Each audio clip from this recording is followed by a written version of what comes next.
Bakit nga ba nagkakasakit ang manok?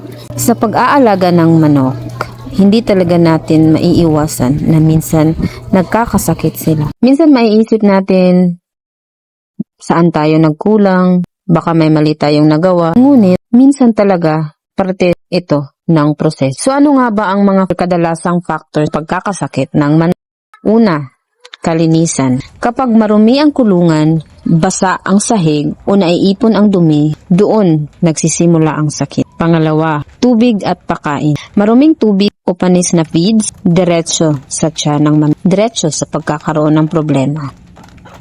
Pangatlo, sikip at stress. Kapag masikip ang kulungan, naiinitan o laging naiistorbo, bumababa ang resistensya ng manok. Pang-apat, biglang pabago-bago ng panahon. Minsan mainit, biglang ulan. Malamig, biglang init. Ang manok naaapektuhan din. Pang-lima, bagong pasok na manok.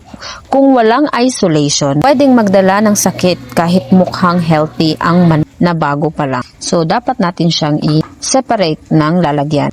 Pero tandaan, hindi lahat ng nagkakasakit ay katapusan.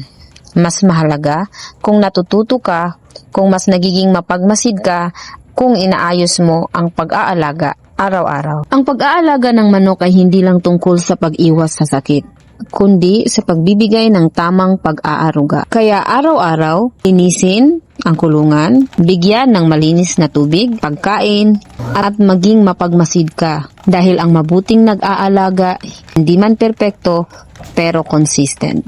Lamang po, maraming salamat. God bless us all.